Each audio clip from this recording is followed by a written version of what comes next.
દૈનંદિન સાંઈ બોધ 18 જાન્યુઆરી.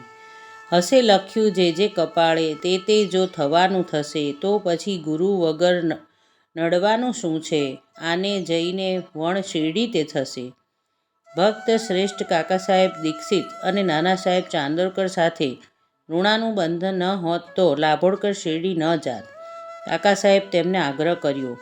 જવાનો દિવસ પણ નક્કી થયો, પણ જવાના દિવસે જ લાભોળકરનું મન બદલાઈ ગયું. તેમના એક સ્નેહી પરિવાર સાથે લોનાવલામાં રહેતા હતા. તે મિત્રને ગુરુકૃપા થઈ હતી, તેથી તે ગુરુના આધ્યાત્મિક પુત્ર થયા હતા. તેમના પર અચાનક જ મોટો દુર્દૈવ આઘાત થયો. તેમના સંતાનમાં એક પુત્ર હતો. તે શરીરથી એકદમ તંદુરસ્ત અને ગુણવાન હતો. લોનાવલા જેવા શુદ્ધ હવા ધરાવતા ગામમાં રહેતો હોવા છતાંય તે એકાએક તાવમાં પટકાયો. બધા ઈલાજ થયા, દૈવી ઉતારાઓ તેમજ દોરા ધાગા પણ થયા. અરણ્યા સાહેબ લાભોળકરના તે સ્નેહીએ તેમના ગુરુને પોતાના પુત્ર પાસે બોલાવી બેસાડ્યા, પરંતુ બધું વ્યર્થ ગયું અને તે પુત્ર મરણ પામ્યો. આ સંસાર હાર વિચિત્ર છે. કોણ કોનો પુત્ર, કોણ કોની પત્ની? દરેક પ્રાણી માત્રનું પ્રારબ્ધ સર્વત્ર અદ્રષ્ટ અને અનિવાર્ય હોય છે. તે દુર્વાર્તા સાંભળતા જ અરણ્યા સાહેબને ચિત્ત ક્ષોભ થયો. શું આ જ છે ગુરુની ઉપયુક્તતા?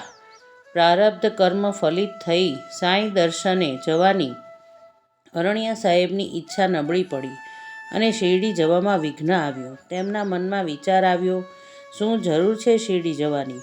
મારી આ સ્નેહીની શું ખરાબ હાલત થઈ છે? ગુરુ સંગાતનો આ શું લાભ કહેવાય? ગુરુ કર્મ ભોગ ઉપર શું ઉપાય કરી શકવાના છે? જે તમારા કપાળે વિધાતાએ લખ્યું છે અને તે પ્રમાણે જે બધું થવાનું હશે, તો ગુરુ વગર શું બગડવાનું છે? આપણું સ્થાન છોડી ગુરુની પાછળ શું કામ દોડવું? સુખી જીવન દુઃખમાં શું કામ પડવાનું? આપણા નસીબમાં જે ઘટવાનું છે તે દુઃખ યા સુખ ભોગવી લેવું. જે થવાનું છે તે થઈને જ રહેવાનું હોય તો ગુરુ પાસે જઈને શું ફાયદો છે? આવા વિચારો મનમાં આવવાથી અરણ્યા સાહેબ શિરડી જવાનું માંડી વાળ્યું. દરેકના પ્રારબ્ધ પ્રમાણે જ થતું હોય છે. તમે ના ઈચ્છો તો પણ તે થવા કાર્ય પ્રવૃત્ત કરે જ છે. તદ્દન તેવું જ થયું. અરણ્યા સાહેબ તેમના પૂર્વ કર્મે શિરડી ખેંચી લઈ ગયા. શ્રી ક્ષેત્રે શિરડીમાં આપણે જતા નથી, આપણને લઈ જવાય છે. ઓમ સાંઈરામ.